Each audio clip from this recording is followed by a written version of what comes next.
अस्सलामुअलैकुम वरहमतुल्लाहि वबरकातुहू। इत्तेहाद न्यूज़ में आप सभी का खैर मकदम है। बेलगाम शहर और अतराफ की कुछ अहम खबरों पर नज़र डालते हैं। उससे पहले एक अहम मौजू के तौर पर बेलगाम शहर में जो मराठी कन्नड़ तनाज़ा है उस पर भी बात करते हैं। वैसे देखा जाए तो बस कंडक्टर को कुछ लोगों की जानिब से पीटने का मामला पिछले कुछ दिनों से सरे बहस देखा जा रहा है। मारयाड़ बस में भाई बहन सफ़र कर रहे थे और कंडक्टर को मराठी बोलने के लिए कहा गया, ऐसा इल्ज़ाम भी लगाया जा रहा है। बहरहाल तफसीलात अक्सर लोग जानते हैं क्योंकि पिछले 2 दिन से यही मसला सभी के मुंह में चर्चे का मौजू बनकर रहा है। जब कुछ लोगों ने बस कंडक्टर को पीटा तो यही मामला कन्नड़ मराठी तनाज़े की वजह बना और शहर और अतराफ में इसके असरात देखने को मिले। बहरहाल महाराष्ट्र में भी एहतजाज देखने को मिला तो कर्नाटक में भी इसकी शिद्दत को महसूस किया गया। कन्नड़ तंजीमों ने महाराष्ट्र की बसेस को निशाना बनाने की वारदातें हुई तो कर्नाटक की बसेस जो महाराष्ट्र में जाती है वहाँ भी कर्नाटक के बसेस को निशाना बनाएगा। लिहाजा इसी तनाज़े के चलते आवाम को इसकी कीमत चुकानी पड़ी और अब भी पड़ रही है। बेलगाम में कन्नड़ मराठी तनाज़ा काफ़ी पुराना है और किसी न किसी तरीके से बार बार इसकी झलक नज़र ही आती रहती है। वैसे देखा जाए तो पहले के मुकाबले में अब इसकी शिद्दत कम ज़रूर हो चुकी है, फिर भी अख्तलाफात को महसूस किया जाता रहता है। पर हर वक्त आवाम को इसकी कीमत चुकानी पड़ती है, ये भी उतना ही सच है। काफ़ी लोग बेलगाम के करीबी महाराष्ट्र कर्नाटक सरहद के गाँवों में तिजारती या खरीदो फरोख्त के लिए आते जाते रहते हैं।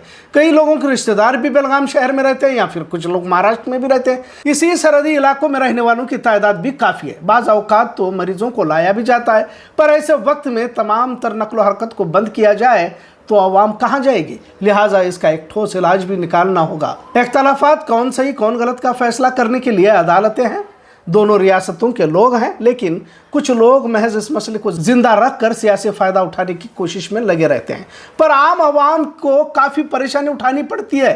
खैर असल तनाज़े की तरफ बढ़ते हैं। अब जब कंडक्टर को पीटा गया तो कन्नड़ तंजीमों ने एहतजाज कर जिन्होंने भी महज मराठी बात न आने पर यानी कि मराठी बात न बोलने पर इससे पीटा है उन पर कार्रवाई का मुतालबा किया। तो वही दूसरी तरफ से लड़की से कंडक्टर ने छेड़छाड़ का इल्ज़ाम लगाकर इस पर मुकदमा दर्ज किया। और इसी तनाज़े के दरमियान पिछले 2 दिनों से महाराष्ट्र जाने वाली तमाम बसेस और महाराष्ट्र हुकूमत की जानिब से कर्नाटक में आने वाली तमाम बसेस को बंद किया जा चुका है। अब तक कंडक्टर को पीटने वालों में 4 अफरादों को हिरासत में लेने की बात कही जा रही है। मामला इतना बड़ा हुआ कि अब मेनस्ट्रीम मीडिया में भी सुर्खियां बटोर रहा है। जो भी हो, लेकिन बार बार इस तरह शहर के अमन को नुकसान पहुंचाना ठीक नहीं है। किसकी गलती कौन जिम्मेदार, इस बहस में न जाते हुए सभी लोगों को मिलकर हमेशा के लिए बहस को बंद किया जाए, क्योंकि महंगाई बेरोजगारी की वजह से आम आवाम का जीना मुश्किल होता जा रहा है। बेलगाम से शिनोली महाराष्ट्र की फैक्ट्री को जाने वाले भी काफ़ी मजदूर हैं। अचानक बसेस को बंद करने से लोगों के लिए काफ़ी दिक्कतें पेश आ रही है। वैसे तो इस तरह के हालात से आवाम भी आदी होती जा रही है, पर कुछ देहाती लोगों को इल्म नहीं रहता। हमने खुद देखा कि सावंतवाड़ी, कुडाल, चंदगढ़, आजरा, गडिंगलज, इचलकरंजी को जाने वाली आवाम 2-2, 3-3 घंटे बसों के इंतज़ार में बैठी हुई थी। कुछ बूढ़े भी थे, कुछ खवातीन छोटे बच्चों को लिए बस का इंतज़ार कर रहे थे। जब उन्हें मालूम हुआ कि बसों को बंद किया गया है तो दिगर जराए ढूंढने निकले। जब कभी लोगों को इमरजेंसी सफ़र करना होता है तो फिर किस तरह दाम भी दुगने किए जाते हैं सभी जानते हैं। लिहाजा इस तरह के तनाज़े का असर बाजार पर भी पड़ता है। शहर की मईशत सिर्फ बेलगाम ही के लोग आने जाने से बेहतर नहीं होती, बल्कि बाहरी और अतनाफ के लोग आते हैं तो शहर के कारोबार तिजारतों में बरकत आने लगती है। आवाम की हरकत ही तिजारत को बेहतर बनाने का जरिया रहता है। लिहाजा भाषा ज़ुबान को लेकर इख्तलाफात भले कुछ लोग अपनी सियासत चमकाने के लिए करते हो, पर हमेशा कीमत आम आवाम को ही चुकानी पड़ती है, इतना ज़रूर। अब कुछ और दिगर अहम खबरों पर एक नज़र डालते हैं। एक वीडियो सोशल मीडिया पर वायरल हुआ है। ये दुबदाड़ गोकाक का है, जिसमें एक खातून हेस्कॉम के मुलाजिम पर पत्थर फेंक रही है। अब एक समाज की है, लिहाजा इस एक समाज की होने की वजह से वीडियो भी काफ़ी वायरल हुआ है। पर यह सिर्फ एक पहलू है। पहले हेस्कॉम कर्मचारी ने ही बहस के बाद उस शख्स पर हमला किया था, लेकिन मीडिया में सिर्फ एक तरफा तस्वीर दिखाई गई, जिससे हेस्कॉम मुलाजिम को हमदर्दी हासिल हो रही है। यकीनन हम किसी तरह की हाथापाई की हिमायत नहीं करते, पर तस्वीर के दोनों रुख भी सामने आना ज़रूरी हो जाता है। लिहाजा इस वीडियो को भी देखना ज़रूरी हो जाता है। लिहाजा ये वीडियो आपको दिखा रहे हैं।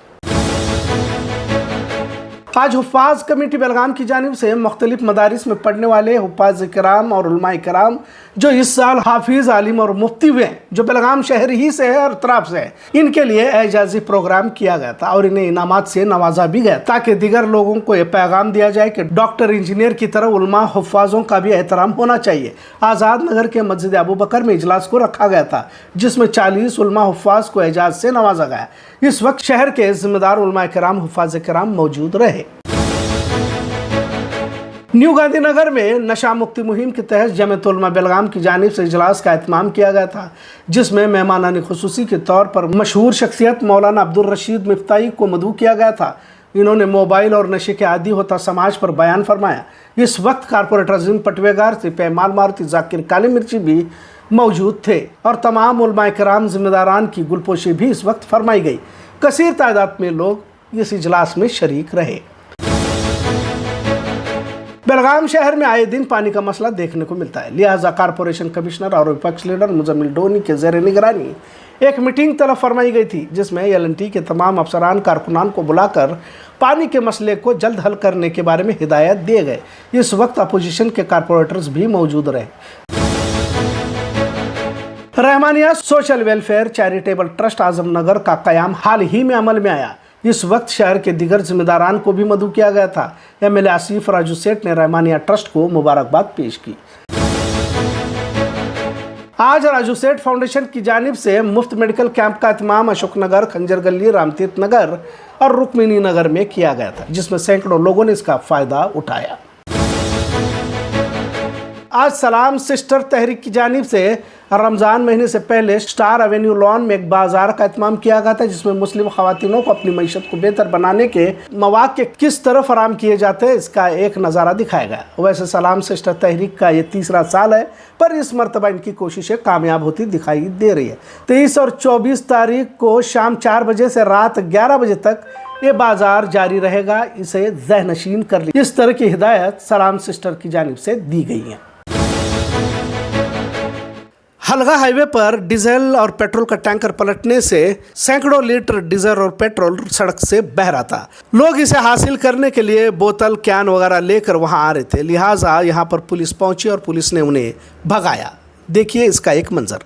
खबरों का सिलसिला यूं ही चलता रहेगा। देखते रहिए इत्तेहाद न्यूज़। शुक्रिया, अल्लाह हाफिज।